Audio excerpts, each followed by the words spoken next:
Kidde olwaleero ng'amaloboozi okuva mu bantu ab'enjawulo gatandise okuwulirwa nga beemulugunya ku ngeri abakulira akakiiko k'ebyokulonda gye batambuzaamu emirimu nga beesigama ku ebyo ebize byeyolekera mu kusunsula abaagala okuvuganya n'engeri gye kafuuseemu kyesirikidde ng'ab'ebyokwerinda bakwata kosa okulemesa abamu ku bavuganya ku bwapulezidenti okutuuka ku bantu okubasaba akalulu. Kino kireetedde n'abamu ku bannabyabufuzi okulowooza nti akakiiko k'ebyokulonda kalina kyekubiira mu nkola yaako ey'emirimu. Emisango yandibadde temple of justice nga tefuuse wabula ng'eringanga erina beekolera ng'ekolera ku ze tuyita phone call judgments ng'ekola judgment ng'ez'okussimu era electoral commission ejja kulabika nti efaanana bubi nti tekoze. Ebimu ku bize byeyolekera mu nteekateeka y'okulonda kwa vaawo mpitawo 2026 mulimu engeri ab'ebyokwerinda gye bataataganyaamu abawagizi ba NUP okwetaba mu nkuŋŋaana za Robert Kyagulanyi Ssentamu okukwata abawagizi be mu ngeri etali nnambulukufu n'ensonga endala. Muchini uno weba criminal bakozesa mwe bakozesa gwe goli slave goli house negro. Waliwo abantu abaagala okukozesa ebyobufuzi ne campaigns naye nga yali n'empalanaze naawe ng'alinze campaign za kukubira omwo. Ku nsonga y'okusunsula abeesimbyewo naddala ku bubaka bwa paalamenti akakiiko k'ebyokulonda kasongeddwamu olunwe okulemesa abamu ku bavuganya ssaako okukandaaliriza okusalawo emisango egyaloopwa abamu ku bavuganya. Okusinziira ku kakiiko k'ebyokulonda abantu abasoba mu 8,000 be beewandiise okuvuganya ku bifo by'obukulembeze obw'enjawulo era okusika omuguwa ku bifo eby'enjawulo kye kiremesezza okukuba obukonge bw'ebyokulonda.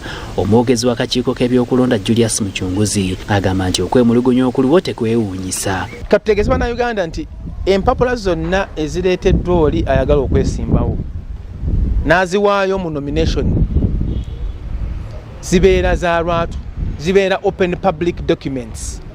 Okusinziira ku Mucunguzi emisango egiwerera ddala 3 gye giwulirwa mu kaseera kano ng'egisinga gyekuusa ku ntaputa y'amateeka obuyigirize n'emikono emijingirire egyali gisemba abamu ku beesimbyewo. Abaafa bali emikono gyabwe giri ku gundi ku mpapula. Abatamanyi kuwandiika emikono gyabwe biri ku file. Abalanga bagamba nti ono teyasoma, so bibadde okusinga obungi nga byekuusa kusoma. Abalanga bagamba bangaana okusunsulwamu abakozi b'akakiiko k'ebyokulonda bansibira wabweru. Kati bannamateeka abalondoola ebyobufuzi banenyeza akakiiko k'ebyokulonda okulemererwa okukozesa obuyinza bwako okuluŋŋamya abo abali mu lwokaano. Okusinziira ku munnamateeka Robert Kagolo agamba nti akakiiko k'ebyokulonda kalina obuyinza ku buli avuganya n'abawagizi be era obutabaako kye kakola ku bigenda mu maaso kyewuunyisa. EC erina powers zonna okudisqualifyinga omuntu kasita abanga akoze ensobi obanga akoze ekintu nga kikontana n'amateeka ag'ebyokulonda. EC erina amaanyi naye amaanyi gaayo tegakozesa.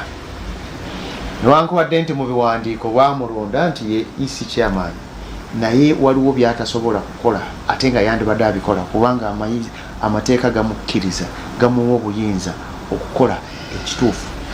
Ono agamba nti mu mateeka akakiiko k'ebyokulonda ke kafuga ebitongole ebikuumaddembe mu kaseera k'ebyokulonda era ke kafuga abavuganya n'entambula zaabwe ssaako okubawa obukuumi era byonna ebisoba ke kavunaanyizibwa. Tebeetengeredde okuyimirira ku magulu abiri kugamba nti kakati ggwe jangu tukusamoninze emisango gino lwaki abawagizi bo balumbye abawagizi booli.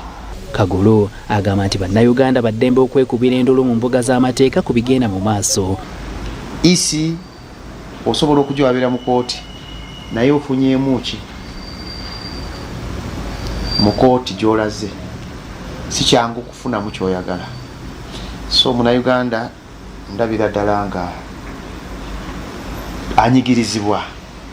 Obutuukidde olwaleero ng'ebula omwezi gumu gwokka n'ennaku 19 okutuuka ku kulonda wabula waliwo n'abavuganya abatannawe balukusa kuwenja kalulu kyokka nga bannaabwe baatandika dda kakuyege. Hasif Sekiwunga ne Robert Mwanje BBS Terefayina Gambuuze.